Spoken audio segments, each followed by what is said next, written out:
Bismillahirrahmanirrahim. Assalamualaikum warahmatullahi wabarakatuh. Alhamdulillahirabbil alamin, nahmaduka rabbi kama yanbaghi li jalali wajhikal karim wa 'azimi sultanik. Asyhadu an la ilaha illallah wahdahu la syarika lah wa asyhadu anna Muhammadan 'abduhu wa rasuluh. Allahumma salli wa sallim wa barik ala habibika wa rasulika wa 'abdika Muhammadin wa ala alihi wa sahabatihi wa man ihtada bihadihi wa sanna bi sunnatihi ila yaumiddin. Subhanaka la ilma lana illa ma 'allamtana innaka antal alimul hakim. Allahumma 'allimna ma yanfa'una wanfa'na bima 'allamtana wa zidna ilman ya rabbal alamin. Rabbi shrah li sadri wa yassir li amri wahlul 'uqdatam min lisani yafqahu qawli, amma ba'du. Bagaimana kabar Pak Ibu? Puasanya lancar? Alhamdulillah. Semoga Allah terima puasa kita. Dan kita sekarang lagi beramal dengan amalan yang paling utama, yaitu membaca Al-Quran. InsyaAllah lipat gandakan pula lagi pahalanya karena kita dalam bulan Ramadan. Amin ya rabbal alamin. Bersyukur kita membaca Alhamdulillah, dengan kasih sayang Allah ditempatkan kita di tempat yang terbaik, masjid dalam amalan yang terbaik, baca Quran dalam bulan yang terbaik.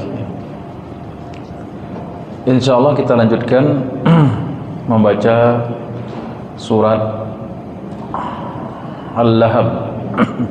Al-Lahab atau Al-Lahab, bisa dua-duanya. Al-Lahab atau Al-Lahab. Yang satu sukun di ha, yang satu fathah. Kemudian juga bisa disebut dengan surat, kadang dinamakan dengan surat At-Tabbat, surat Tabbat Setiada. Baik. Sebagian juga ditulis dengan nama surat Al-Masad. Al-Masad. Kemudian sebelum kita mengkajinya, insyaallah kita baca dulu sama-sama, baca Al-Fatihah dan surat Al-Lahab. A'udzu billahi minasy syaithanir rajim. Bismillahirrahmanirrahim. Alhamdulillahi rabbil alamin. Ar-Rahmanir Rahim. Maliki yaumiddin. Iyyaka na'budu wa iyyaka nasta'in. Ihdinas siratal mustaqim. Siratal ladzina an'amta 'alaihim ghairil maghdubi 'alaihim waladdallin. Amin. Bismillahirrahmanirrahim. Tabbat yadaa abi lahabin wa tabb. Ma aghna 'anhu maluhu wa ma kasab. Sayasla naran dhata lahab. Wa imra'atuhu hammalatal hatab.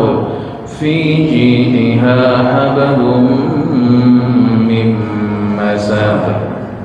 Sadaqallahul azim. Saya perhatikan dari awal kita ngaji tahun lalu sampai sekarang, ikhfa itu agak terburu-buru Bapak Ibu bacanya. Nah, itu yang sering saya dengar ya, mohon maaf dikoreksi ya. Jadi tidak usah terburu-buru Pak Ibu. Kalau ada ikhfa dengung itu nilainya 2 harokat panjangnya. Dan itulah rahasia orang mau pintar irama itu. Orang mengambil irama itu di mad dan ketika dengung. Di situ arah orang kalau mempercantik bacaan. Tapi kalau kita terburu-buru, pertama kita tidak menaikkan haknya, yang kedua bacaan kita tidak jadi bagus. indah nih. Contohnya tadi apa? Tabbat yada abi lahabin wa tab. Jadi ada dengung itu. Ma aghna anhu maluhu wa ma kasab. Ada sayasla naran dzata lahab, naran dzata lahab wa imra'atuhu jangan langsung hammalah tegak, langsung tegak. Wa imra'atuhu hammalatal hatab fi jidha hablum min masad. Batanang ngaji suke. Biar tenang kita ngaji itu. Baik. Ini bukan kelas tajwid, bukan kelas tahsin. Kita lanjutkan tafsir dan tadabbur Qur'annya. Surah Al-Lahab sepakat seluruh ulama ini suratnya Makkiyah, turun sebelum hijrah. Bahkan dia termasuk surat yang pertama turun.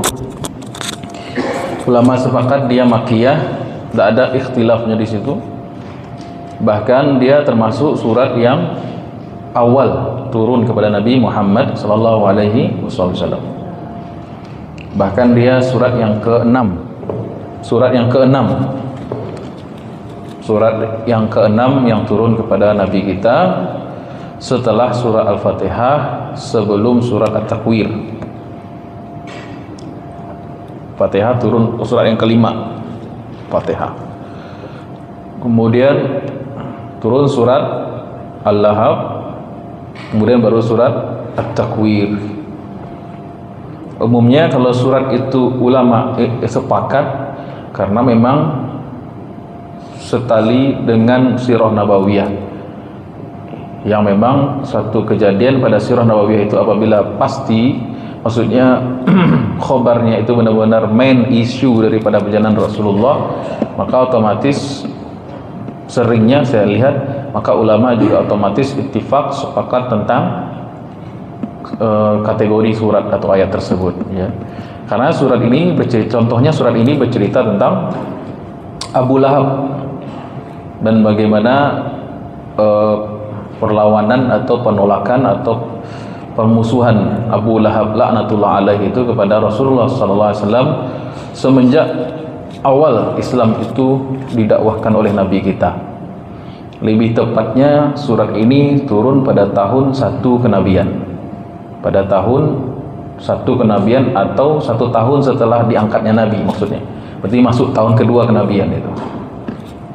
Di surat ini turun pada tahun kedua awal kenabian atau 1 tahun berlalunya pengangkatan Nabi Muhammad SAW sebagai Rasul. Ketika itu Allah Subhanahu Wa Taala memerintahkan nabinya untuk berdakwah pada permulaannya itu dengan urutan ayat. Ayat pertama, ya ayyuhal mudatsir kum fa'anzir wa rabbaka fakabbir. Wahai orang yang berselimut, berdiri, laksanakan peringatan. Itu ayat untuk berdakwah pertama. Kemudian turun lagi ayat wa anzir ashiratakal aqrabin. Wa anzir ashirataka al-aqrabin. Berilah peringatan kepada kaum kerabat yang terdekat. Mulai ekspansi dakwah Nabi yang tadinya untuk diri sendiri, kemudian orang di rumah, istri, anak maupun anak angkat maupun anak kandung, kemudian teman-teman terdekat. Itu pemaknaan dari ayat kum. Ya ayyuhal mudatsir kum fa'anzir wa rabbaka fakabbir. Berilah peringatan. Maka itu dakwah internal keluarga atau circle terdekat, ring satunya Rasulullah SAW. Maka masuk Islamlah istri beliau, anak beliau, anak yang dari rumah Nabi itu ada berapa orang? Ada 6. Yang 4 anak perempuan, anak kandung, 2 anak angkat, ya. Zaid bin Haritha, kemudian Ali bin Abi Thalib. Semuanya masih Islam itu. Kemudian ke teman terdekat Abu Bakar As-Siddiq. Turun firman Allah wa anzir ashiratal aqrabin. Ekspansi ya Muhammad, dakwah kepada kerabat yang terdekat, yaitu Bani Hashim. Kemudian untuk melaksanakan ayat itu, kemudian turun juga firman Allah, fasda' bima tu'mar. Maka siarkan, lebih luaskan lagi cakupannya. Maka untuk mengamalkan ayat tadi itu, Nabi SAW meluaskan dakwahnya pada tahun kedua awal dua kenabian tadi itu dengan cara terang-terangan menaiki gunung Sofa. Ada Sofa, gunung Sofa, ada gunung Marwah, bukit ya, bukit Sofa dan bukit Marwah. Di situ memang Bukit Sofa itu sering dijadikan sebagai tempat broadcasting ya di zaman dahulu. Kalau di zaman sekarang broadcasting pakai HP, pakai handphone, pesan broadcasting ya. Kalau di zaman Arab Jahiliyah Mekah dulu itu di Bukit Sofa. Jadi caranya orang naik ke atas pagi-pagi, kemudian lalu dia berteriak, ya sabaha, ya sabaha, ya sabaha. Itu ungkapan. Jadi kalau ada orang, itu kode itu, semacam kode yang dipahami oleh orang Arab Mekah ketika itu. Kalau ada yang menaiki Bukit Sofa kemudian mengatakan ya sabaha pagi hari, itu wajib untuk didengarkan dan disambut panggilannya itu, dan orang akan berkumpul sama-sama. Karena posisi Sofa itu di atas, sedangkan Mekah itu lembah ya, maka suara itu akan kencang sampai masuk ke rumah-rumah bahkan. Jadi ketika Nabi mengatakan ya Sobaha, maka Nabi memanggil satu persatu perut daripada Bani Hashim atau Bani Abdul Muttalib itu, dari Quraisy, memanggil satu persatu Arab, orang-orang Quraisy. Memanggil paman-paman Nabi, keluarga besar Nabi Sallallahu Alaihi Wasallam. Perut itu maksudnya keluarga Safari kalau bahasa Minang itu. Jadi dipanggil Bani Hashim, Bani Muttalib dan lain sebagainya dipanggil. Maka orang berdatangan tuh. Siapa yang manggil tuh pagi-pagi? Kode tadi itu ya Sobahah itu kode yang sakral. Kalau kita tidak penuhi itu, atau kita sembarangan memakai itu ya untuk lucu-lucuan, untuk ngeprank, nah itu bahaya, bisa dihukum secara adat lah ibaratnya.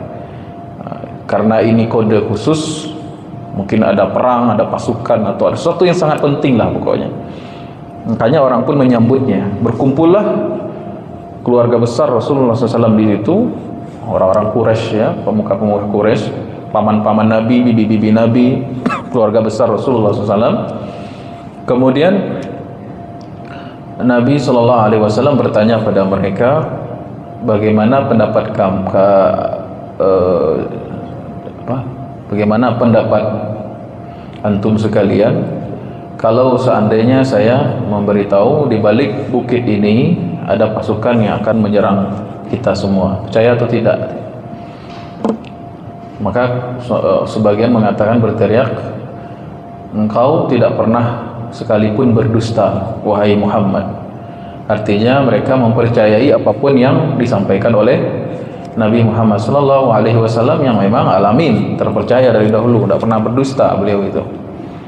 Secara memang track record beliau memang bersih ternyata ya, tidak pernah sekalipun berdusta. Sehingga kalau dikatakan percaya tidak kalau saya kasih tahu di balik bukit ini ada pasukan yang menghabisi, yang akan menyerang kita, maka orang mengatakan percaya.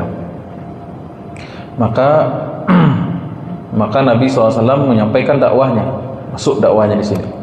Maksudnya Rasulullah mengatakan, sesungguhnya aku diutus oleh Allah Subhanahu Wa Taala untuk memperingatkan kalian akan azab yang pedih yang mendekat, maksudnya neraka jahanam. Maka tidak ada yang komentar, semua orang diam saja, semua orang terdiam. Muncul satu orang laknat, yaitu Abu Lahab. Apa kata Abu Lahab? Tabban laka sa'iral yaum, celaka engkau wahai Muhammad sepanjang hari. Alihadza jama'tana, cuman karena beginian engkau mengumpulkan kami pagi-pagi buta. Tabban laka sa'iral yaum. Tabban itu umpatan. Orang Arab tuh kalau mau mengumpat banyak macam kata-katanya. Tidak usahlah pelajari itu informasi saja. Itu apa pelajari bu? Bahasa Minang saja bu. Sikon tak ngerti orang. Tabban laka, celaka engkau wahai Muad, habis engkau, binasa engkau sairal yaum, sepanjang hari. Alihaza jama'atana, cuman karena ginian engkau mengumpulkan kami di sini, gitu kan?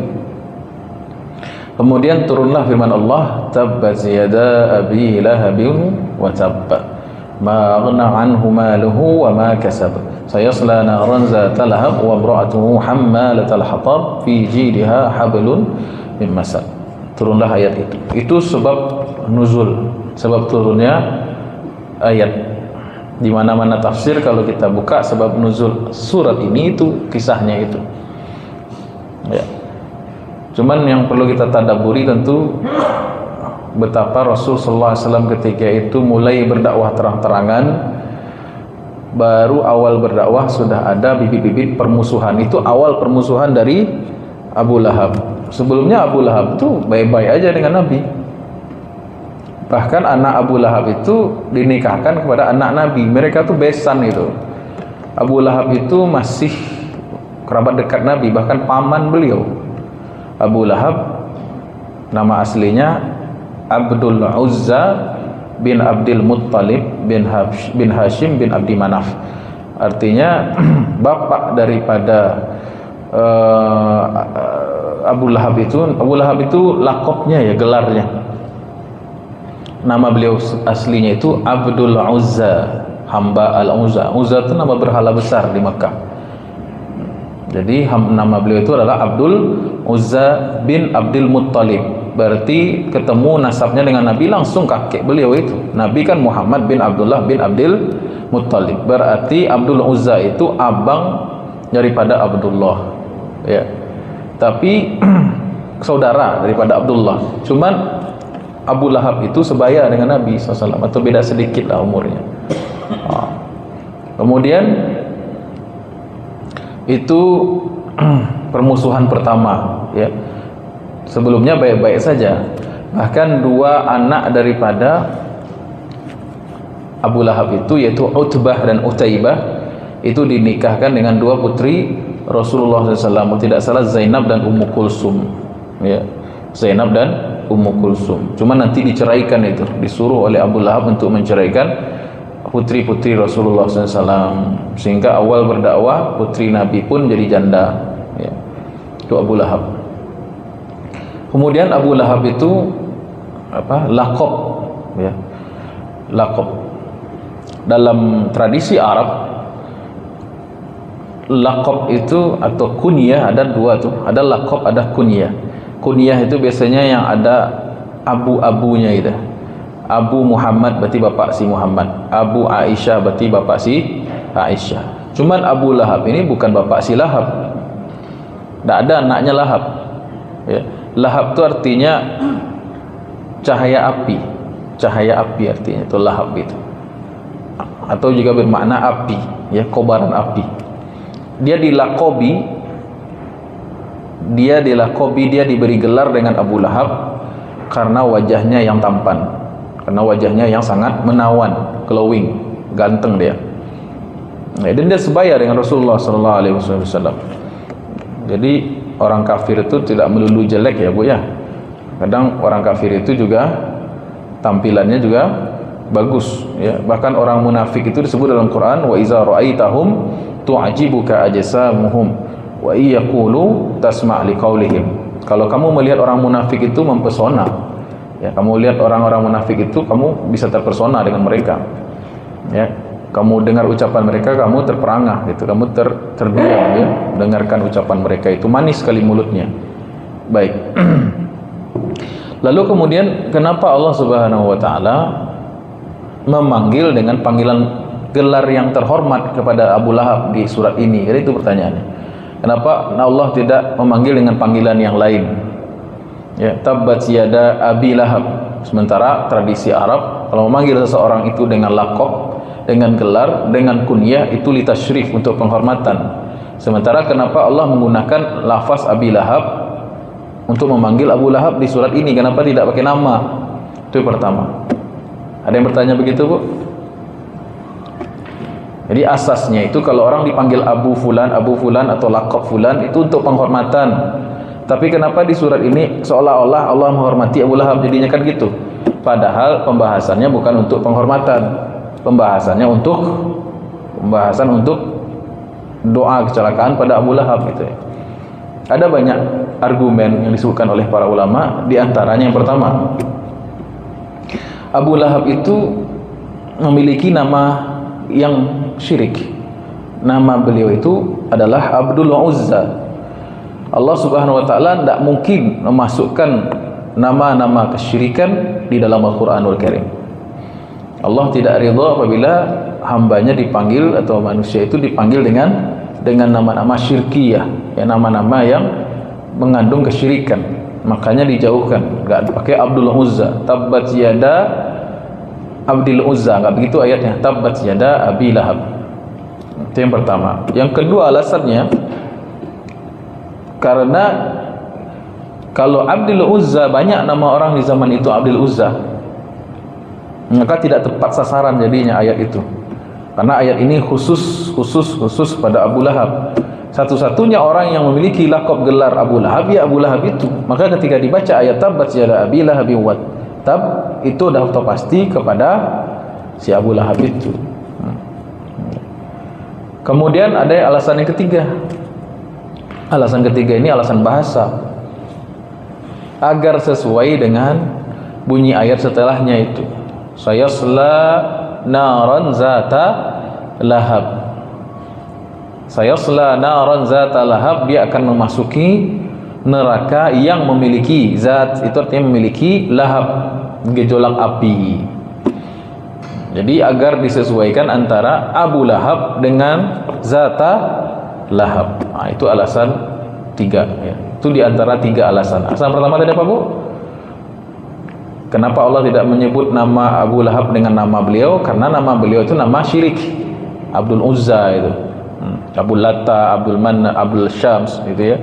Yang kedua, karena yang punya Abdul Uzza itu banyak dan tidak tepat sasaran. Kalau yang disebut Abu Lahab, satu-satunya orang di Arab itu yang punya nama Abu Lahab, laqab Abu Lahab ya dia. Yang ketiga, untuk menyesuaikan dengan lafaz zata lahab. Itu alasannya. Baik. Tabbat yada Abi Lahabi wa tabba. Itu tadi sebab nuzulnya yang pertama. Itu sebab nuzul mayor. Imam Al-Qurtubi itu banyak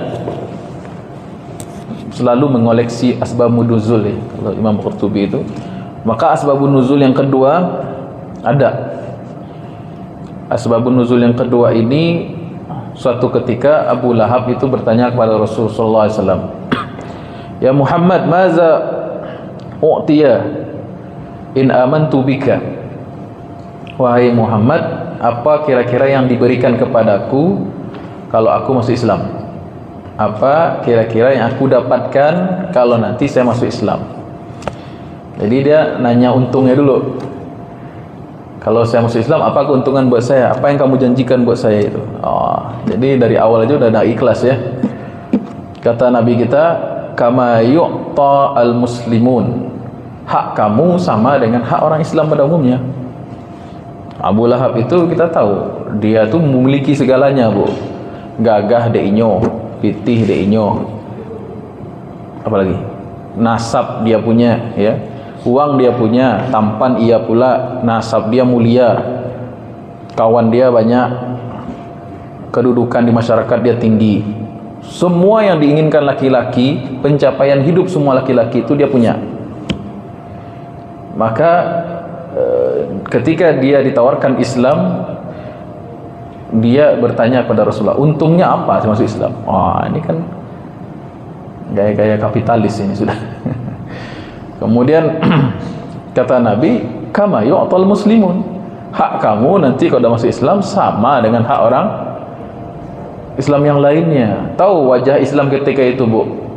Jangan bayangkan Abu Bakar, yang seperti Abu Bakar, Utsman itu jarang. Wajah Islam ketika itu ya seperti Bilal, siapa lagi? Ammar bin Yasir, Abdullah bin Mas'ud, yang kurus banget tuh, yang Arab-Arab bawah lah nasabnya. budak hitam gitu ya. Orang-orang yang kastanya Sugra lah kalau di India tuh. Ini dia kastanya Brahmana nih, Ksatria gitu. Masa mau disamakan dengan yang di bawah? Gengsi dong. Gengsi kan gitu kan. Apa katanya? Kata Abu Lahab itu, "Mali alaihim fadlun." Saya tidak ada kelebihan daripada mereka. Bersamuan saya sama orang-orang tuh. Mohon maaf yang tidak ngerti bahasa Minang. Sama aja saya sama mereka itu. Kata Nabi, qala ayyu syai'in tabghi? Emangnya antum mau apa, kata Nabi. Nabi dah nanya. Kemudian apa kata Abu Lahab? Tabban li hadza min din an akuna ana wa haula'i sawa. Agama macam apa ini, saya dengan mereka sama saja. Oh, nanti kalau ada orang yang masuk masjid maunya spesial, karpetnya khusus, sajadahnya khusus.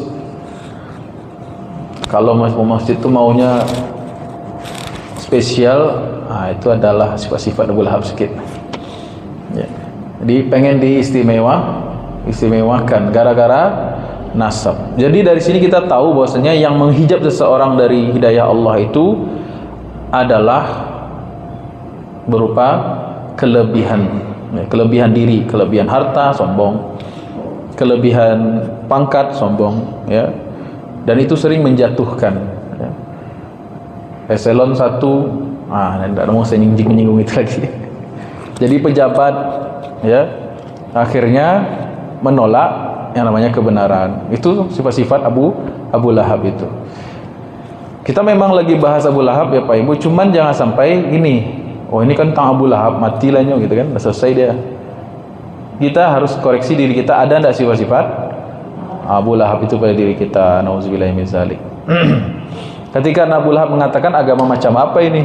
Masa saya disamakan dengan mereka? Maka turunlah firman Allah, tabbat yada abi lahabi wa tabb.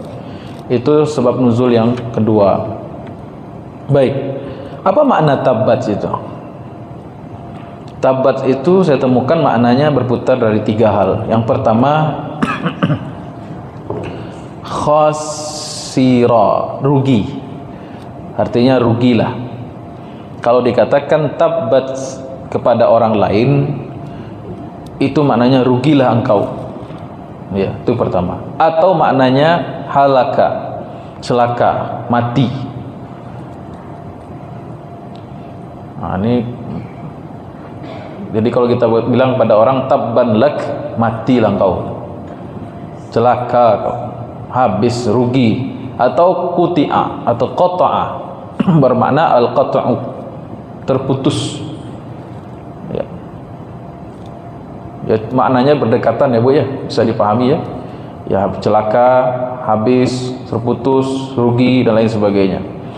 Dan itu biasanya laknat, itu ucapan-ucapan laknat. Tabban lak, ya. Nah, di sini Allah Subhanahu wa taala berarti melaknat Abu Lahab. Tabbat yada, isim musanna dari yad. Yad itu tangan. Tangan satu yad. Kalau tangan dua yadan.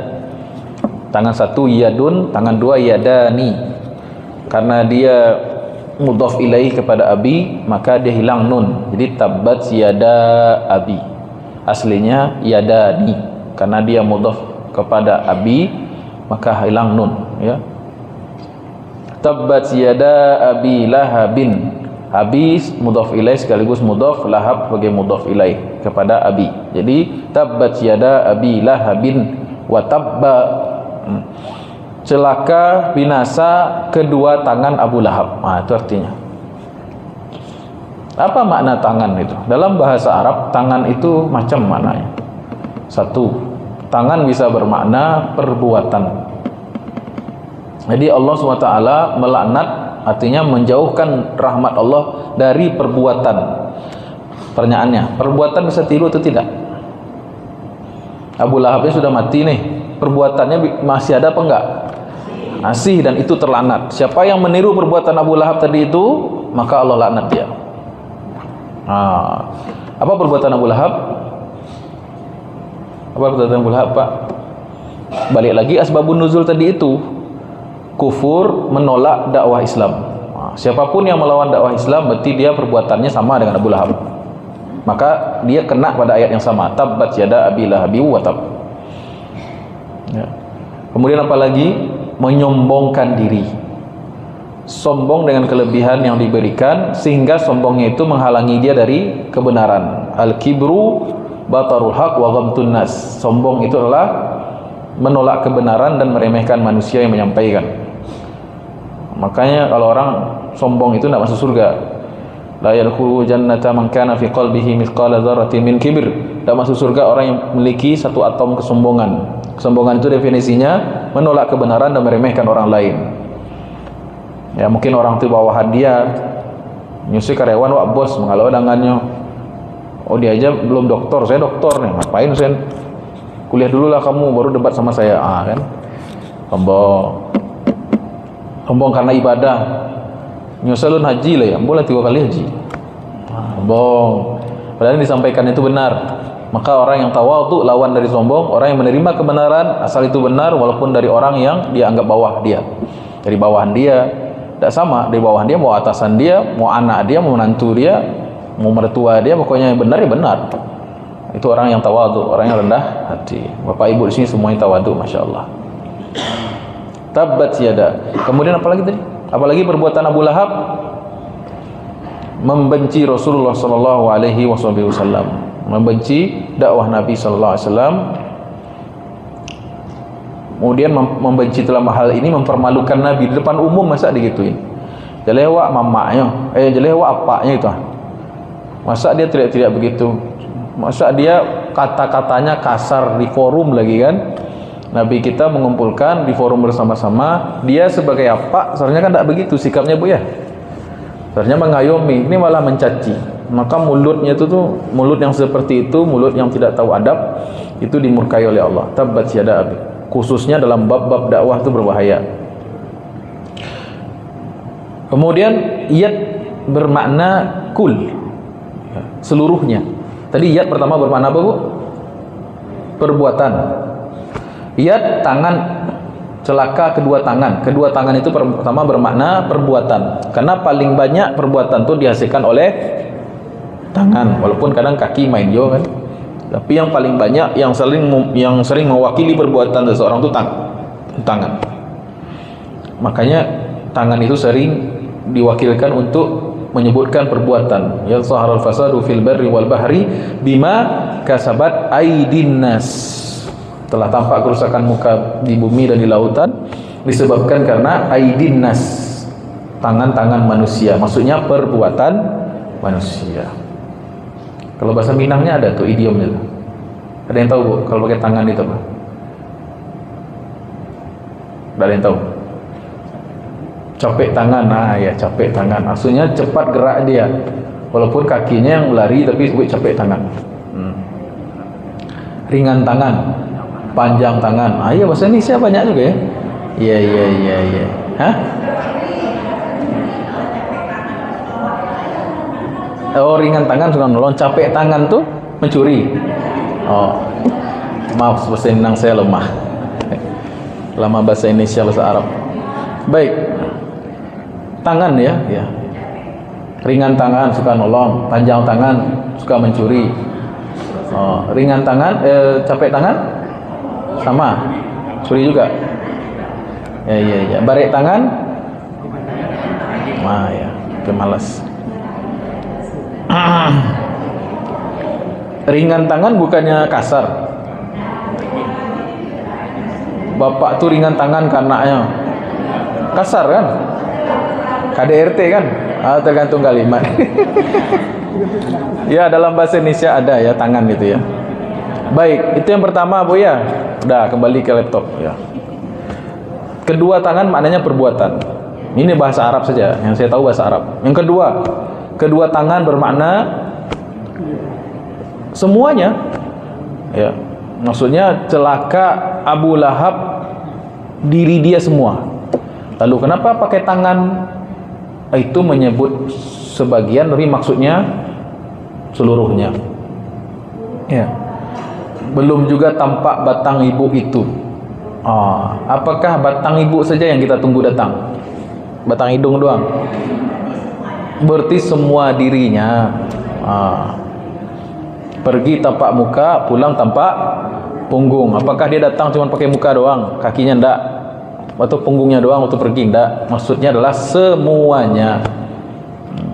Jadi tabat yada Abi Lahab itu maknanya celaka Abu Lahab. Nyu orang tu ya, Abu Lahab utuh itu dari atas rambut sampai kakinya itu yang celaka, semuanya celaka. Ya mulutnya, ya tangannya, ya kakinya, ya kepalanya, ya otaknya, ya hatinya, semuanya. Berbuatan, semua badannya. Ya.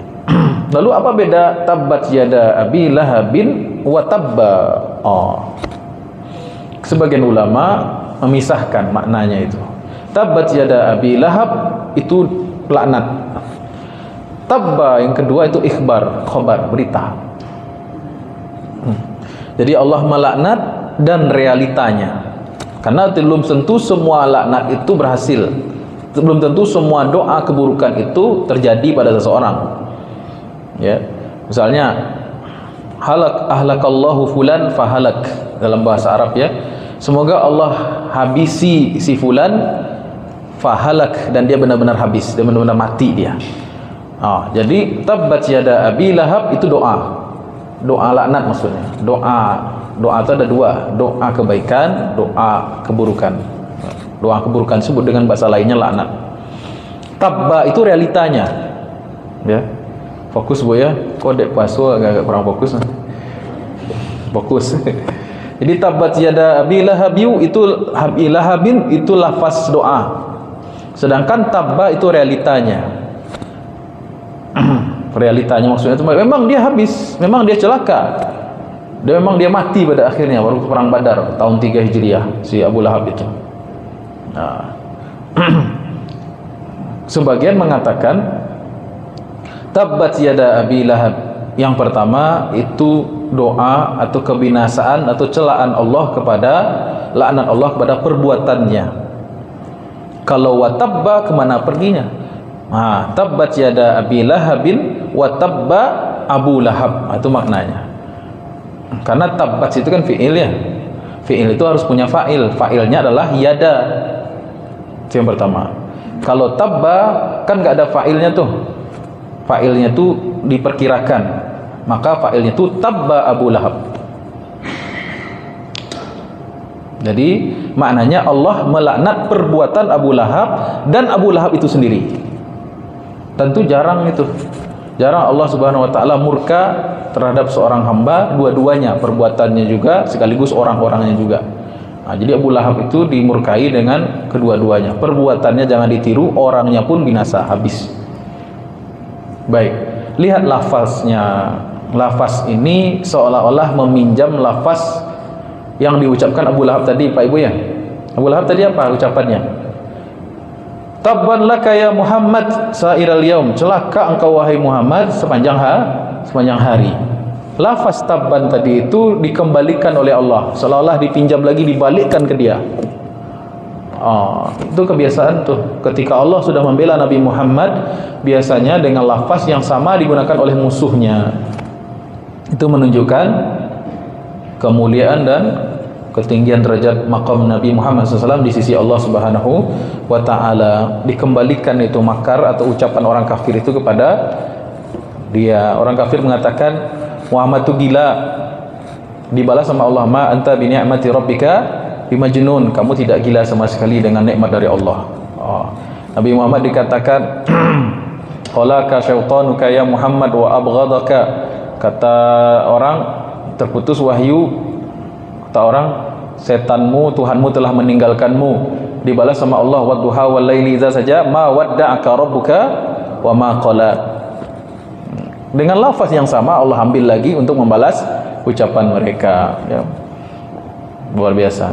Jadi ayat-ayat seperti ini tuh kata ulama adalah ayat tasliyah, alias ayat yang membela dan menenangkan dan menghibur hati Rasulullah sallallahu alaihi wasallam. Kemudian apalagi tadi itu, kalau dikatakan yada itu perbuatan, apalagi perbuatan Abu Lahab dari tadi. Ada satu lagi asbabun nuzul yang kedua. yaitu mencari keuntungan di dalam Islam. Ingin dispesialkan. Menjadi spesial tidak apa-apa, bagus kalau diusahakan dengan usaha yang fair. Ya, kita mau jadi hamba yang utama, ya kita usaha itu dengan mentaati Allah, dengan belajar yang baik, dengan beramal amal soleh, nggak apa-apa. Tapi Abu Lahab itu sebelum masuk Islam dia ada nanya, mau masuk Islam tapi dengan syarat, saya mau jadi apa nanti, gitu. Saya mau dikasih apa nanti. Oh, itu. Maka Allah tidak suka yang demikian. Baik. Lanjut. Ma aghna anhu maluhu wa ma kasab. Ma ini ada yang mengartikan nafiyah, menafikan. Aghna anhu maluhu wa ma kasab. Maluhu hartanya. Hartanya siapa? Abu Lahab. Ma kasaba, apa saja, ma itu umum, apa saja, kasaba yang dia usahakan, apa saja yang dia cari, apa saja yang dia hasilkan, apa saja yang dia miliki dari usaha-usahanya. Abu Lahab itu pedagang sukses, kaya raya. Kata Allah, harta dan apapun yang dia miliki, anak-anaknya, karena mal dalam bahasa Arab itu bisa bermakna harta atau anak laki-laki. Dan orang Arab itu berbangga kalau punya banyak anak laki-laki, dan sedih dan kecewa kalau punya anak perempuan. Kalau orang awak enggak, orang Minang ada anak perempuan, wah berkembang. Kan gitu ya? Berkembang dia. Orang Minang ni sangat bagus ininya, prinsip ya. Kalau orang Arab enggak, laki-laki senang, anak perempuan. Ma aghna anhu maluhu wa ma kasab. Kata Allah, aghna, tidak bermanfaat sedikit pun harta anak-anaknya dan apapun yang dia miliki untuk dirinya. Ya. Karena apa? Karena dia tidak punya pangkal kebaikan, yaitu Islam. Nikmat yang dimiliki oleh seorang sebelum Islam itu kecelakaan dan penyesalan. Nikmat apapun yang dimiliki oleh seseorang sebelum Islam itu kebinasaan dan penyesalan. Tapi apapun nikmat yang dimiliki seseorang setelah adanya Islam, maka itu keberkahan. Orang punya harta, orang punya rupawan, tampang rupawan, punya nasab, punya kemuliaan, seluruh dia punya, tapi Islam tidak punya dia satu, maka semuanya itu tidak ada nilainya, justru itu penyesalan dan kesia-siaan. Tapi kalau orang sudah Islam nih, habis itu dia kaya, oh berkah, bagus kekayaannya. Dia Islam, tampan pula, maka ketampanan dan kecantikannya bermanfaat. Dia Islam, kemudian dia punya bisnis atau punya apapun, maka semua nikmat yang dia miliki setelah Islam itu menjadi mulia. Tapi apapun nikmat sebelum adanya Islam itu menjadi kehinaan dan sia-sia. Jadi maghna anhu maluhu wa ma kasab. Imam Qurtubi juga menyebutkan asbabun nuzul ayat kedua ini. Oh, ayat 1 ada asbabun nuzul, ayat kedua juga punya asbab an-nuzul. Asbabun nuzulnya disebutkan Abu Lahab itu pernah ngomong begini, in kana ma yaqulu ibnu akhi haqqan. Seandainya apa yang disebutkan, yang diberitakan, yang diajak oleh ponakanku itu benar, maksudnya Muhammad itu benar, fa inni afdi nafsi mali wa waladi, aku akan tebus dengan hartaku, bahkan anak-anakku dan seluruh kekayaanku. Maksudnya gimana? Jadi plan A-nya Abu Lahab itu punya plan A, plan B, Bu. Plan A-nya, saya kafir kepada Muhammad. Tuh. Yang kedua, plan B-nya, seandainya dia wasiatkan kepada anak-anaknya, seandainya agama Muhammad itu benar, nanti ada hisab, ada malaikat, ada hari pembalasan, nanti akan saya bayar setembus, saya sogok malaikat itu pakai uang, pakai emas. Karena dia menyangka bahwasanya surga neraka bisa dihindari, neraka bisa dihindari dengan emas, surga bisa dimasuki dengan pitih. Seandainya Muhammad itu benar, saya akan tebus diriku dengan kekayaan yang aku punya. Allah turun firman Allah, ma aghna anhu maluhu wa ma kasab. Ya. Itu memang kapitalisnya sudah mengakar sekali ya. Ya. Pemikiran kapitalismenya sangat mengakar sekali. Semua bisa dihitung dengan uang. Bahkan surga pun bisa dibeli dengan uang. Kalau surga bisa dibeli dengan uang, itu banyak orang miskin masuk neraka. Yang masuk surga pejabat-pejabat eselon 1 sih. Tidak adil lah. Makanya Allah menetapkan siapapun yang beramal soleh, beriman dan beramal soleh, maupun dia kaya, maupun dia miskin, maupun dia pejabat atau orang bawah, kalau dia beriman beramal soleh masuk surga. Enggak. Mau dia orang kaya tapi kalau nggak beramal soleh masuk neraka. Sama juga orang miskin, apalagi orang miskin. Gitu kan? Sengsara dunia wa akhirat. Kemudian sayasla naran zata lahab. Dia akan memasuki naran, nar artinya api, tapi maksudnya sini neraka. Neraka yang memiliki gejolak. Nah, jadi sebenarnya kan sudah cukup ya, sayasla nara, dia akan masuk neraka. Yang namanya neraka itu kan api, tapi disebutkan oleh Allah zata lahab, ditambahkan lagi keterangannya dengan zata lahab yang memiliki gejolak. Ya. Menunjukkan betapa dahsyatnya itu azabnya itu. Sayasla naran zata lahab wa imra'atuhu. Oh, imra'ah itu artinya perempuan. Maksudnya di sini adalah wa imra'atuhu, maksudnya di sini istrinya, zaujatuhu. Imra'ah perempuan, dan orang rumahnya juga. Kalau orang Minang orang rumah, dan orang rumahnya juga. Siapa orang rumahnya? Lakopnya Ummu Jamil. Ummu Jamil, istri daripada Abu Lahab itu. Nama aslinya Arwa bintu Harb bintu Umayyah bintu Abdi Syams Umayyah bin Abdi Syams bin Abdi Manaf. Jadi Arwa binti Harb, saudari daripada Abu Sufyan bin Harb. Abu Sufyan yang bapaknya Muawiyah itu, Muawiyah radhiyallahu anhu, ya, saudara itu. Jadi Ummu Jamil, nama aslinya Arwa. Gelarnya itu Aura, al-Aura. Ya, karena matanya itu, mohon maaf, matanya itu apa namanya? Sela kalau bahasa Minang, bahasa Indonesianya apa? Juling. Juling, ya. Ya Bu, seminangnya sela Bu. Iya. Julingnya enggak ingat saya. Baik. Wa mara'atuhu, dan istrinya juga. Oh, jadi ini tidak ada pasangan di Al-Quran yang dilaknat kecuali pasangan ini. Tidak ada suami istri yang dilaknat dalam Al-Quran kecuali Abu Lahab dan istrinya itu. Sepaket pasangan neraka, serasi. Jadi neraka gol ya, couple gol. Pasangan neraka yang disebutkan dalam Quran adalah Abu Lahab dan istrinya. Ada yang suaminya kafir, istrinya bagus. Fir'aun tuh. Fir'aun istrinya Asiyah binti Muzahim. Asiyah binti Muzahim. Itu istri yang solehah tuh. Ada yang suaminya bagus, istrinya yang kurang ajar. Imra'ata Lutin, istrinya Nabi Nuh dan Lut.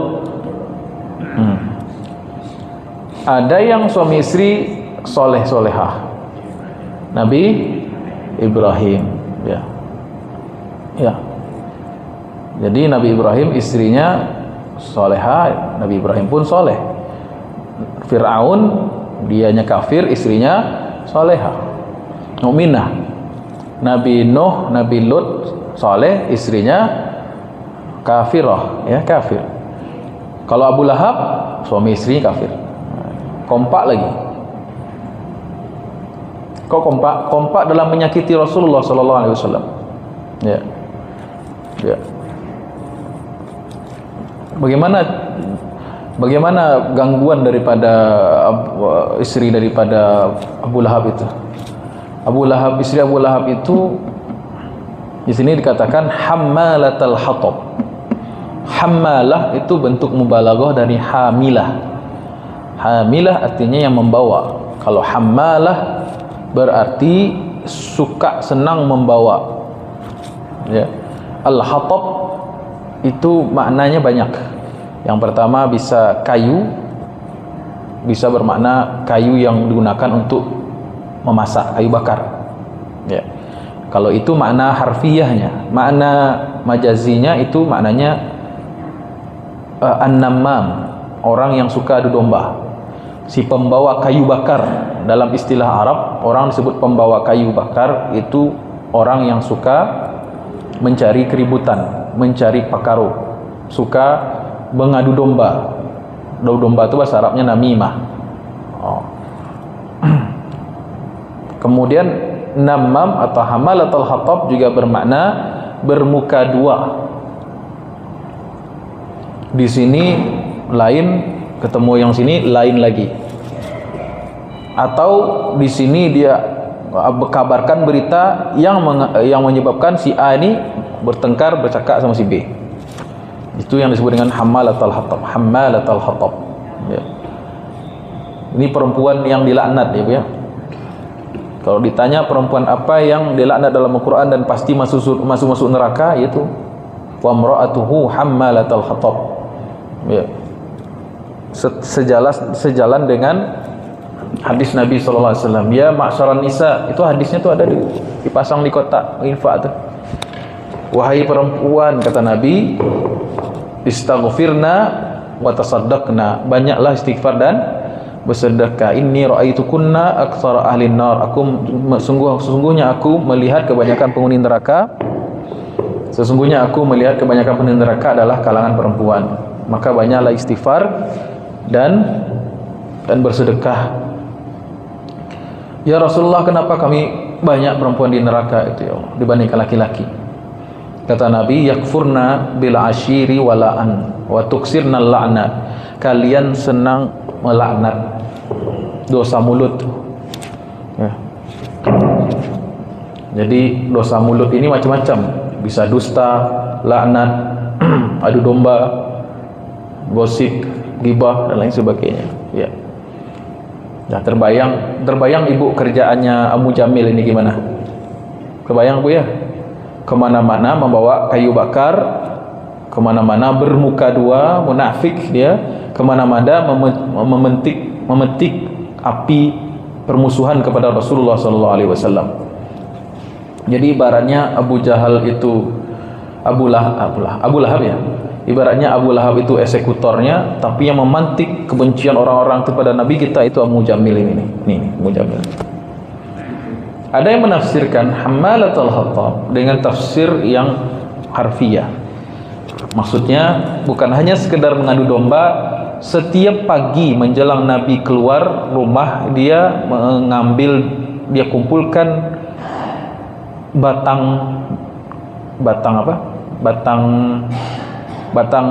korma. Pohon korma itu kan berduri itu Pak ya. Ya. Sudah lihat Bu pohon korma Bu? Pohon korma udah. Kalau buah korma nanti Mas Buko. Sekali perhatikan kayak itu. Hah? Ya mirip kelapa sawit, mirip salak juga, durinya tajam-tajam. Itu dikumpulkan oleh Ummu Jamil, itu ditebarkan di jalan Nabi biasa lewat. Itu kerjaan Ummu Jamil itu. Ya. Namanya Ummu Jamil. Jamil itu kan bagus, tapi kerjaannya nggak bagus. Ya. Wa mar'atuhu hammalatal hatab. Ya. Ketika ayat ini turun atau surat ini turun, ya. Surat ini kan ibaratnya isinya itu laknat dan mencaci keduanya, Ibu ya. Dalam sastra Arab ada kebiasaan orang Arab kalau membenci seseorang itu digubah syair, lalu orang Arab senang menyebarkannya. Nih sebentar. Jadi kalau ada orang Arab nih Bu ya, yang bermusuhan nih, kabilah Arab ini musuhan dengan kabilah ini, maka masing-masing mereka tuh menggubah syair. Menggubah itu maksudnya membuat syair. Syairnya tuh kalau bagus dan gunakan untuk menyerang lawan itu, maka itu mudah tersebar. Ketika ayat ini turun dibacakan oleh Nabi SAW, cepat tersebar nih. Karena ayat itu modelnya disangka ini syair dan modelnya itu menyerang orang. Nah, itu kebiasaan orang Arab jahiliyah tuh. Jadi mudah menyebarkan ungkapan-ungkapan yang untuk menyerang seseorang. Dikira ayat itu tuh ucapan Muhammad. Bahwasanya Nabi Muhammad dendam kepada Abu Lahab, padahal ini wahyu dari Allah. Menyebarlah surat ini dengan cepat karena dianggap ini syair. Karena mirip syair tuh, ujung-ujungnya sama coba. Kayak ada sajaknya itu. Tabbat yada abi lahabi wa tab ma aghna anhu maluhu wa ma kasab. Orang Arab itu kalau bikin syair ujungnya itu dimatikan. Ada sajaknya. Tabbat yada abi lahabi wa tab ma aghna anhu maluhu wa ma kasab. Sayasla naran zatal lahab wa imra'atuhu hammalatal hatab fi jidha hablum mim masad. Nah, itu kan ada sajaknya tuh. Maka tersebarlah surat ini di kalangan Arab Quraisy. Orang Arab tuh cepat menghafal. Kau ditanya orang Arab jahiliyah itu hafal Quran enggak? Hafal mereka. Ada mereka menghafal Al-Quranul Karim. Bukan untuk iman, bukan untuk amal soleh, tapi karena memang mereka suka dengan susunan kalimatnya yang indah. Ketika sampai berita ayat ini, surat ini kepada Ummu Jamil, kepada istri Abu Lahab, itu marah dia. Dan istrinya juga, sudahlah suaminya dikatakan tabbat yada abi lahabi wa tab. Maka pas ayat yang keempat, wa imra'atuhu, tersinggung dia. Dan istrinya juga, aduh saya ini kena nih. Hammalatal hatab. Wah, dibongkar sama Allah kebiasaan dia selama ini. Hammalatal, pembawa kayu bakar. Tukang ganggu Nabi, tukang adu domba, tukang fitnah bermuka dua, gitu kan. Fiji di lehernya ada hablun, tali, min masad, yang dipintal dari sabuk yang dipintal dari tanaman, dari kering, tanaman kering. Lalu dipintal-pintal menjadilah dia seperti tali itu. Di lehernya ada itu, gitu. Maka marahlah Ummu Jamil ini, lalu dia mengambil batu besar, dia cari mana Muhammad. Maka orang menunjukkan mungkin di Ka'bah. Maka dia ambil batu besar, bayang, ambil batu besar seorang perempuan mau ditimpuk. Timpuk bahasa Minang, dibayar diampuan gitu. Mau ditimpuk kepada Rasulullah sallallahu alaihi wasallam, dibawa. Maka memang Nabi sallallahu alaihi wasallam berada di depan Ka'bah, duduk bersama Abu Bakar radhiyallahu anhu. Kemudian Abu Bakar melihat Ummu Jamil dari jauh sudah pakai muka marah begitu. Bawa batu lu lai. Aku orang gilo. Jelas dia akan menyerang Rasulullah SAW. Maka Abu Bakar bertanya pada Rasul, ya Rasul, itu Ummu Jamil datang. Maka Nabi mengatakan, tenang wahai Abu Bakar, dia tidak akan melihatku. Maka Ummu Jamil ini melihat, tidak ada kelihatan nama dia Rasulullah SAW. Yang dia lihat cuma Abu Bakar. Padahal Nabi duduk sebelah Abu Bakar persis, tidak kelihatan. Ya Abu Bakar, mana temanmu itu? Saya mau timpuk nih batu nih ke dia, di lampuan kayaknya. Maka Abu Bakar no comment, diam aja Abu Bakar. Kemudian dia bersyair, karena nggak dapat yang dituju, nggak dapat yang diinginkan, maka dia bersyair. Syairnya itu, muzammaman asayna wa amruhu abaina wa dinuhu qalaina. Itu kata-katanya itu. Enggak usah dihafal, Bu. Muzammaman asayna. Muzammam dari kata zam. Zam itu tercela. Muzammam artinya orang yang tercela. Maksudnya Muhammad. Kalau Nabi Muhammad SAW kan dari kata hammada, Muhammad yang terpuji. Dia nggak mau menyebut Nabi Muhammad itu terpuji. Dia kan lagi musuh, lagi benci sama Nabi kita. Nggak mungkin dia bilang yang terpuji itu aku mau aku lempar. Kan nggak mungkin. Bertentangan antara nama dengan perbuatannya. Maka dia ganti nama Muhammad dengan Muzammam, yang tercela itu. Ya. Makanya itulah salah satu mukjizat Nabi, nama beliau itu terpuji. Maka tidak bisa orang menyerang Nabi dari nama. Gitu. Dulu pernah dicoba-coba sama Abu Jahal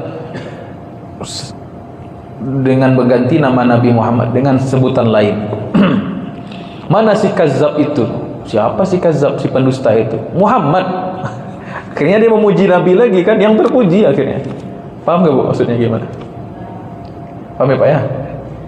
Mana si kazzab itu, si pendusta? Orang tidak ngerti siapa si kazzab. Yang orang tahu si Al-Amin. Kemudian siapa maksudmu si kazzab itu? Muhammad katanya.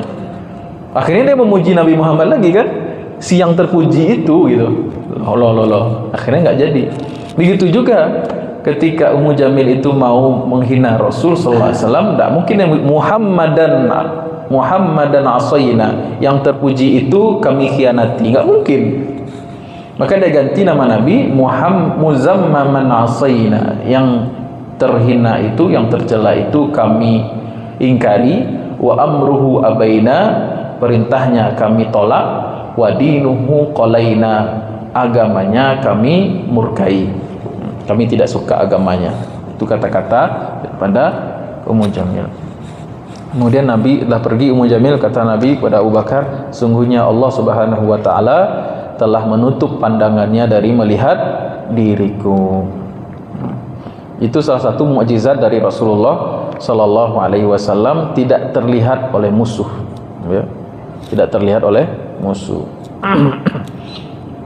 Jadi orang kalau hatinya jelek, hatinya busuk, itu dengan sendirinya kebaikan akan tertutup itu Bu. Orang kalau punya itikat tidak baik, itu setan mengiringi dia.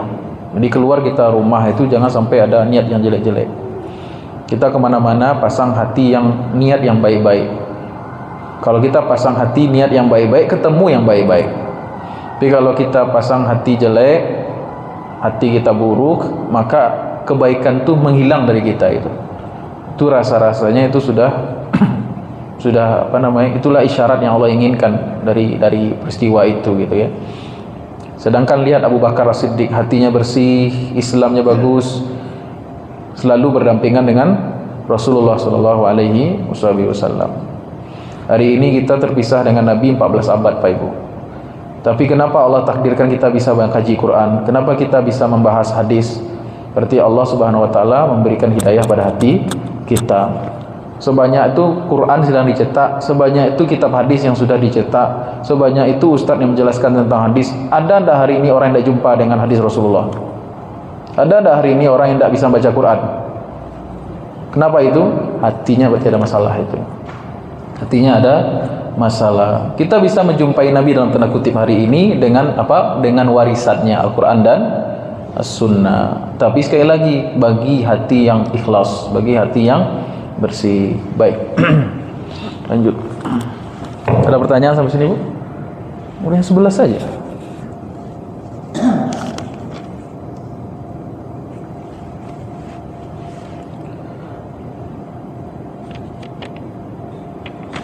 Fi jidha hablum min masad. Oh, belum tadi ya. Fi jidha, jid maknanya itu unuk, leher. Di leher dia, leher siapa?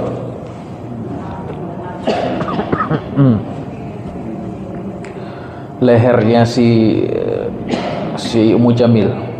Ada hablun. Habl. Jadi bahasa Indonesia, jadi bahasa Inggris kabel. Kabel.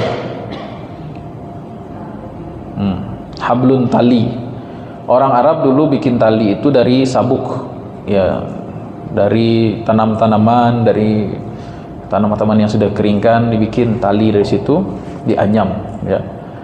Maka di lehernya itu ada tali. Maksudnya itu apa namanya? Orang Arab itu dulu kalau ingin mengikat seseorang, itu diikat itu tangan dan lehernya itu. Dalam surat apa itu? Surat Yasin itu apa bunyinya? Fi a'naqihim aghlalan fahiya ilal azqani fahum muqmahun.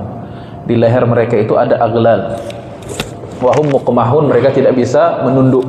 Kenapa? Karena orang Arab itu kalau ingin menangkap budak, ya, diperlakukan seseorang itu sebagai budak, biasanya diikat kedua tangannya, kemudian diikat juga lehernya, lalu dipertemukan antara ikatan leher dan tangan seperti itu. Sehingga kira-kira bisa tidak dia nunduk? Tidak bisa, karena terhalangi oleh tangannya itu. Ummu Jamil itu wanita bangsawan. Ummu Jamil itu wanita yang tinggi kastanya. Tapi di ayat ini dikatakan fi jidha hablun min masad. Dia dibelenggu lehernya nanti itu. Maka wajar dia marah itu. Dia kira saya ini budak apa bagaimana gitu kan? Saya ini apa gitu? Dihina sepertinya ayatnya, maka dia marah besar. Nah, sebagian ulama,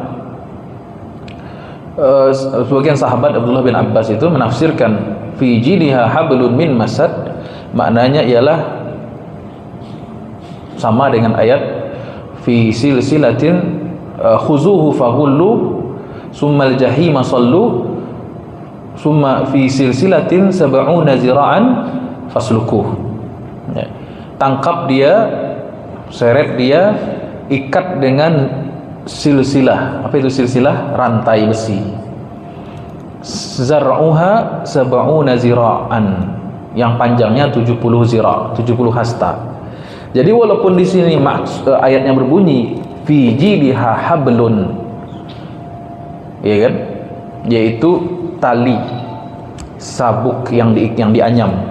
Kan ada juga orang yang kadang-kadang bermain-main dengan logika, dikira azab akhirat itu sama dengan bentukan di dunia gitu ya. Kalau cuma dari sabuk yang dianyam, tali itu nanti masuk neraka putuslah dia katanya. Pertama, jangan samakan benda di akhirat itu dengan benda di dunia. Itu yang pertama. Yang kedua, baca tafsirnya. Tafsirnya hablun itu bukan sabuk, tapi adalah silsilatin sab'una zira'an fasluku, yaitu rantai. Bukan tali ternyata.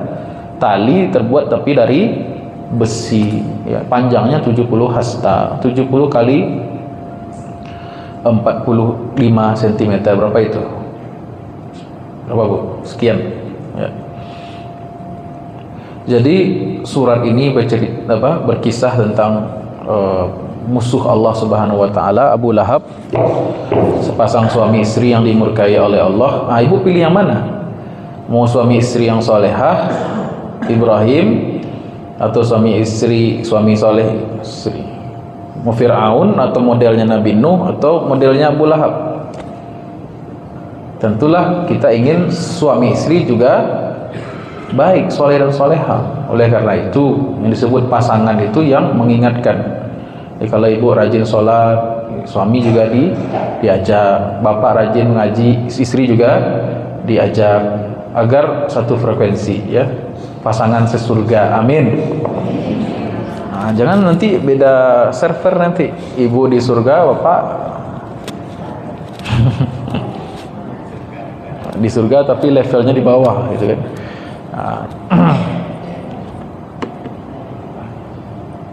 Jadi inilah Abu Lahab ini musuh perdana di dalam Islam, ya, musuh perdana dalam Islam. Ada seorang sahabat bernama Tariq bin Abdullah itu sampai bercerita gitu. Dulu di zaman jahiliyah sebelum masuk Islam, katanya inni bisukin zil majaz. Saya suatu hari ada di pasar. Iz ana bi insanin yaqul. Kemudian saya melihat seseorang berkata, ya ayuhan nas qulu la ilaha illallah tuflihu. Ya ayuhan nas qulu la ilaha illallah tuflihu. Siapa dia? Nabi Muhammad sallallahu alaihi wasallam. Jadi kalau di zaman jahiliyah ini, Tariq ini sudah melihat Nabi kita berdakwah di pasar-pasar. Berdakwah di pasar.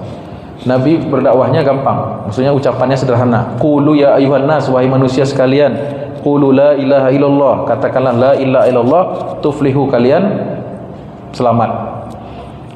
Kemudian kata beliau, wa iza rajulun khalfahu. Kemudian ada lagi seseorang di belakang beliau, persis di belakang Nabi, mengikuti dari belakang seperti bayangan. Kemudian yarmihi, laki-laki itu berteriak dan melempar dengan batu Nabi tadi itu yang ngomong itu. Dia berkata, ya ayuhan nas innahu kazzab fala tusaddiquh.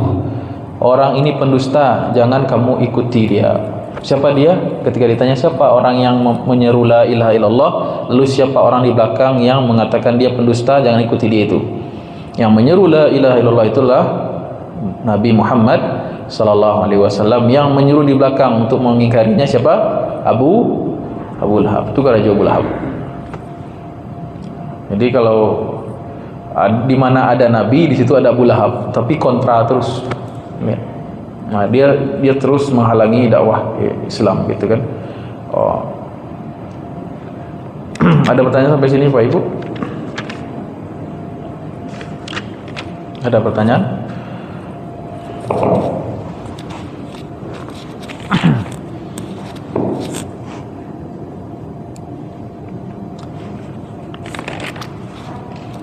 Ya, silakan Bu.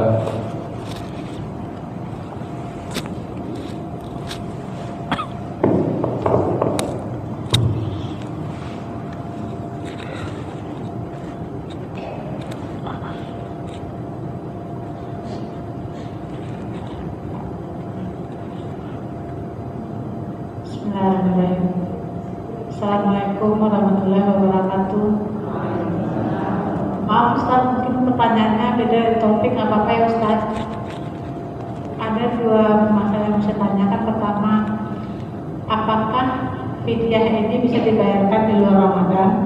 Kemudian apakah zakat mal itu sesuai dengan pembayaran itu sesuai dengan yang zakat? Misalnya kalau padi dengan padi, kemudian kalau zakat penghasilan dengan penghasilan, emas dengan emas. Apakah, soalnya banyak saya lihat orang memberikan zakat itu dalam bentuk sembako. Apakah memang tidak boleh diberikan dalam bentuk barang seperti itu? Terima kasih Ustaz. Pertanyaan pertama tadi lupa saya. Yang pertama tadi apa? Yang pertama tadi fidyah itu apakah bisa dibayarkan di luar Ramadan atau memang di masa Ramadan itu aja langsung dibayarkan? Dan satu lagi saya dengar pendapat ada fidyah ini dibayarkan jika dia tidak mampu bayar dengan uang, digantikan oleh anaknya atau saudaranya dengan puasa, dia berpuasa. Apakah boleh seperti itu? Terima kasih. Allah SWT firman, wallazina yutiqunahu fafidyatun ta'amu miskin. Adapun orang-orang yang tidak memiliki kekuatan untuk berpuasa, mungkin dia uzur, sudah sangat tuir, sudah sangat tua, kemudian dia mungkin penyakitnya tidak ada harapan sembuh gitu ya, maka dia kategori orang yang tidak mampu untuk berpuasa, maka dia membayar fidyah. Fidyah itu boleh dibayarkan ketika Ramadan maupun di luar Ramadan, insyaallah, tidak masalah. Sesuaikan dengan harinya. Berapa fidyah itu? 1 mud makanan pokok. 1 mud itu 675 gram. Ya. 675 gram berarti 0,7 kilo lah kira-kira. Ya, itu ditunaikan 1 harinya segitu. Kemudian kalau udah 10 hari tinggal dikali saja. Kemudian masalah zakat mal, zakat itu macam-macam. Ada zakat fitri, bukan zakat fitrah ya, zakat fitri lebih tepatnya. Kemudian zakat naqdain, emas dan perak. Ada zakat pertanian ya. Maka masing-masing kategori zakat itu dibayarkan sesuai dengan kategorinya ya. Misalnya zakat mal itu berdasarkan kepemilikan emas dan perak ya. Kalau zakat pertanian berarti berdasarkan panennya itu ya. Ada nisabnya masing-masing, ada nisab masing-masing. Nah, maka dikeluarkan zakat itu. Cuman yang ini jadi catatan penting soal zakat itu hukumnya wajib, harus ditunaikan. Yang pertama, dan pastikan memang kita sudah wajib zakat. Kalau belum wajib zakat, maka belum ada kewajiban zakat, dan itu hitungannya nantinya sedekah saja. Kemudian zakat itu berbeda dengan sedekah atau infak ya. Zakat itu kategorinya infak wajib, sedangkan sedekah atau infak itu misalnya yang lain selain yang wajib itu hukumnya sunnah. Itu pemanfaatannya bebas. Maksudnya begini, kalau harta zakat itu dikeluarkan, jangan sampai manfaatnya kembali kepada diri kita. Makanya tidak boleh memberikan zakat kepada, pertama, orang yang masih tanggungan kita. Yang kedua, tidak boleh zakat itu diberikan kepada orang yang masih memiliki hubungan nasab dengan kita atau hubungan waris, sehingga dikhawatirkan kalau kita kasih zakat kepada orang tersebut, maka orang tersebut meninggal, maka kita dapat warisan daripada zakat yang kita berikan tadi, kita mendapatkan cipratannya. Atau memberikan zakat kepada kerabat yang wajib kita nafkahi, sehingga kalau kita main ke rumahnya atau kita di rumahnya, kita makan makanan itu juga dari hasil zakat. Maka zakat itu manfaatnya memang di luar, harus tidak kembali kepada kita hartanya itu, benar-benar kepada asnaf yang 8 tadi itu ya. Kecuali ada kerabat yang memang dia masuk kategori asnaf zakat tersebut, kemudian dia tidak memiliki hubungan waris dengan kita, maka boleh diberikan. Jadi itu soal zakat. Ada pertanyaan lagi, Bu? Bentuk sembako, fidyah tadi itu, bentuk zakat fitri, zakat mal.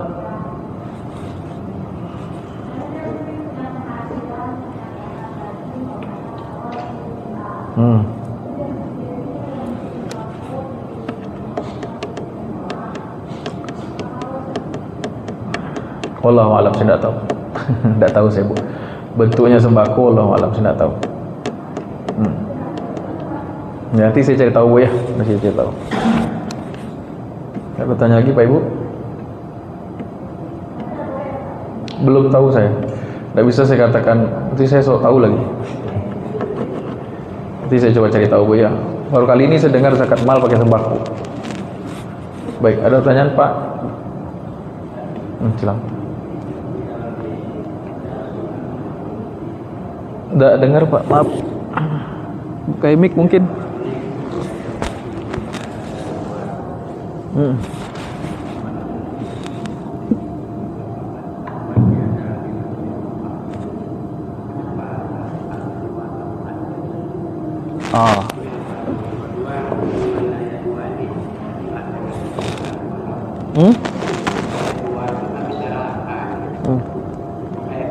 Ya.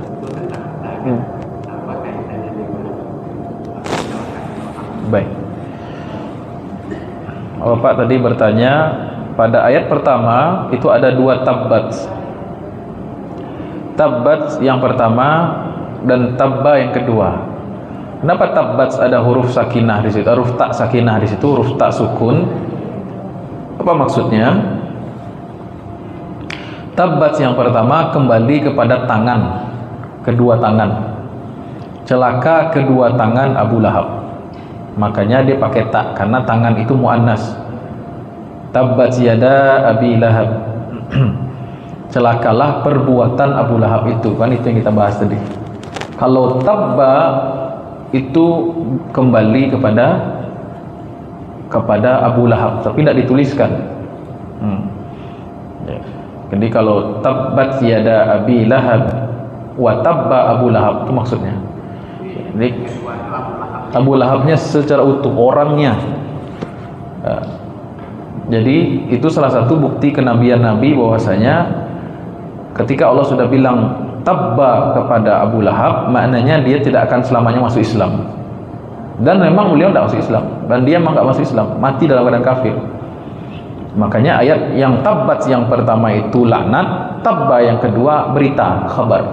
Nah, itu bedanya. Kemudian ayat yang kedua, ma aghna anhu maluhu wa ma kasab.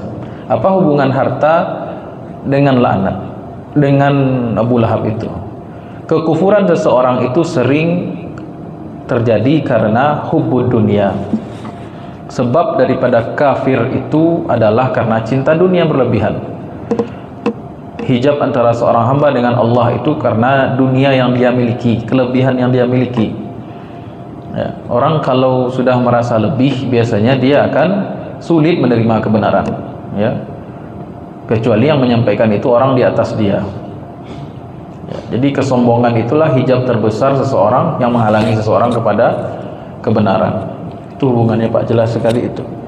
Memang orang kafir Quraisy di zaman dahulu memang orang terpandang, pemilik nasab tinggi, kemudian memiliki harta, memiliki keturunan dan relasi. Semua asbab-asbab kehidupan dia miliki, sehingga itu menghalangi dia dari kebenaran. Nanti waspada yang punya harta banyak, Makanya disuruh untuk infak agar mengikis rasa pelit, rasa hubud dunia itu. Orang yang pejabat, orang yang sering-sering melihat orang miskin, orang yang tinggi kedudukannya sering duduk dengan orang miskin. Orang yang berilmu sering-sering belajar lagi kepada orang yang lebih tinggi ilmunya, ya. Agar kita tidak terhijab dari kebenaran, ya. Orang bisa terhijab dengan uang, orang bisa terhijab dengan doktor, pangkat, ya, gelar dan lain sebagainya. Hati-hati bagi yang memiliki itu semua. Tapi yang lebih celaka lagi, seseorang yang tidak punya apa-apa tapi sombong. Nah, ini masalah tuh. Miskin tapi sombong, tidak berpendidikan tapi sombongnya melebihi orang yang pendidikan. Makanya salah satu 3 golongan la yanzurullah yaumal kiamat, 3 golongan yang tidak Allah pandang, wala yuzakkihim, tidak Allah bersihkan. Di antaranya ialah miskin, fakirun mutakabbir, orang miskin yang sombong, syaikhun zanin, orang tua yang berzina. Satu lagi imam al-kazzab, pemimpin yang pembohong. Sekali lagi, 3 golongan yang dilaknat oleh Allah, tidak dipandang oleh Allah dengan rahmatnya, tidak dibersihkan. Satu, siapa tadi Bu? Fakirun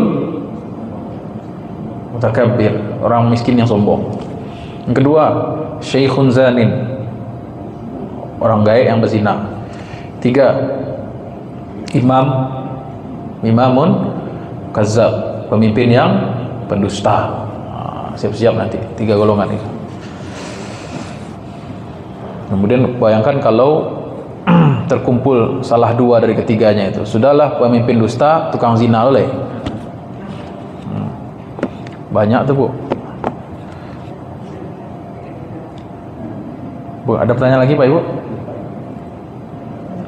Ustaz, satu lagi. Silakan Bu, ya. Terima kasih waktu yang diberikan. Ini kebetulan kita kan tinggal jauh dari masjid. Jadi begitu kita habis berbuka puasa, beres, pergi ke masjid, tahu-tahunya di masjid orang sudah sholat isya, sudah selesai ceramah, kemudian langsung tarawih. Boleh nggak kita langsung tarawih aja? Nanti habis tarawih itu kita baru sholat isya. Karena saya melaksanakan seperti itu, karena begitu nyampe di masjid orang tarawih, jadi kita ikuti aja. Baik. Habis orang sholat tarawih, kita laksanakan isya. Jadi saya agak belum paham. Jadi karena rumah Ibu jauh dari masjid, Ibu maghrib di mana? Bukanya di mana? Di rumah. Sholat maghrib di rumah. Ingin sholat isya dan sholat isya dan sholat tarawih di masjid ini. Masjidnya jauh. Makanya besok bis makan Ibu kejar ke masjid, nyampe di masjid orang udah selesai sholat isya. Boleh enggak Ibu sholat tarawih dulu gitu? Pertama, sebelum menanyakan hukumnya, lebih afdal Ibu mengejar on time sholat isya dulu berjamaah. Apa nih Ibu ngejar-ngejar sholat tarawih berjamaah kalau yang wajib berjamaah kita tinggalkan? Kan alternatif masjid banyak, bukan hanya masjid itu saja. Cari masjid yang dekat rumah Ibu sholat isya di situ, Ibu sholat tarawih di situ. Itu lebih afdal dibandingkan Ibu mengejar sholat tarawih berjamaah, nanti baru sholat isyanya diundur berarti kan? Nah, itu kurang afdal. Lebih baik Ibu sholat masjid yang lebih dekat lagi, atau alternatifnya berbuka aja di masjid itu. Jadi dari sebelum maghrib dari masjid berbuka di situ, sholat maghrib di situ, berjamaah di situ, itikaf makan, itikaf sholat isya, bagus, semuanya rapih. Ya. Saya termasuk orang yang sering mengkampanyekan, mendakwahkan untuk Ramadan ini kalau bisa kita dapatkan sholat arba'in 40. Man sholla arba'ina yauman, siapa yang sholat berjamaah 40 hari, yudriku takbiratul ula, mendapatkan takbiratul ihram bersama imam. Kemudian kutiba lahu bara'atan, diberikan 2 kebebasan. Pertama, kebebasan dari sifat munafik, kebebasan dari api neraka. Ramadan 30 hari Ramadan ini kita usahakan 5 waktu tidak tertinggal takbiratul ihram. Terutama maghrib nih sering lalai. Kanyang apa buku nak saji akhirnya. Atau bukber. Akhirnya musolanya tidak ada, masjidnya jauh. Makanya jaga sholat 5 waktu tidak dengan takbiratul ihram, tambah nanti 10 Syawal atau dimulai nanti sebelum Ramadan sebelumnya itu Syaban. Jadi usul saya begitu ya. Ya cuma sekali itu Ustaz. Nggak sekali itu aja. Tidak apa-apa. Hanya ditanyakan. Baik. Jadi sholat itu memang waktunya ada ya. Inna sholata kanat al mu'minina kitaban mauquta. Sholat itu ada rentang waktunya. Dia termasuk wajib, tapi wajibnya itu meluas waktunya. Ada pilihan di situ. Ada waktu afdol, ada waktu mubah. Waktu afdol itu waktu awal-awal waktu itu bersama imam berjamaah. Tapi kalau kita tidak sempat, memang ada kendala, boleh kita lakukan sholat itu masih di sepanjang waktu-waktu yang dibolehkan, selama belum datang waktu sholat yang lain. Ya. Baik, ada pertanyaan lagi? Baik. Silakan.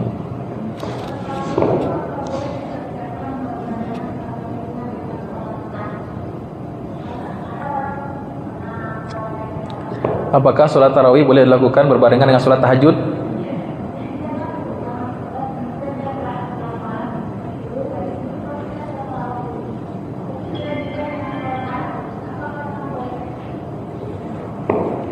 Apa definisi tarawih? Apa definisi tahajud? Sholat tarawih artinya sholat yang ada jeda istirahat per sekian rakaatnya, per 2 rakaat atau 4 rakaat. Dia sebenarnya qiyamul lail yang dilakukan di bulan Ramadan, disunahkan berjamaah.